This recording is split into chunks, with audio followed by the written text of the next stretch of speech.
Na zahodnji obali Avstralije so zasegli največjo količino metamfetamina, in sicer 1,2 tone, ki je vredna skoraj 800 milijonov dolarjev. Ujeli so 8 tihotapcev, ki imajo vsi avstralsko državljanstvo. Po črki zakona jim grozi celo doživljenjska zaporna kazen. Policija sumi, da so bile droge namenjene na vzhodno obalo Avstralije.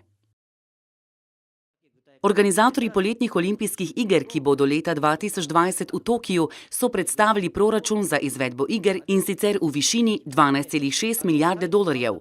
Stroške so od maja do sedaj zmanjšali za 300 milijonov ameriških dolarjev.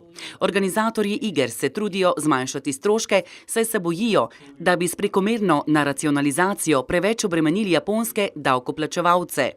Želja Mednarodnega olimpijskega komiteja je, da bi radi stroške držali v racionalnih mejah, saj želijo, da bi v prihodnje pritegnili nova mesta, ki bi želele biti organizatorke poletnih olimpijskih iger. Na Tajskem so v božička oblekli tudi slone, ki so obiskali lokalno šolo in razširili božično veselje in otrokom prinesli darila. Otroci so namreč nestrpno čakali na posebne goste.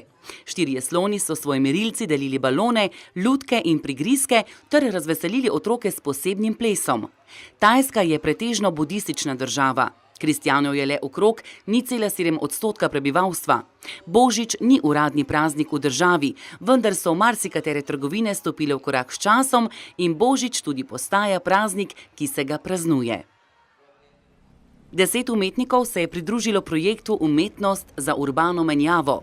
Vzdolž reke Pasing v Manili v dolžini 25 km so naslikali velike freske. S tem želijo povečati turizem na reki in ozaveščati ljudi, da je potrebno reko čuvati in je ne obremenjevati z odpadki.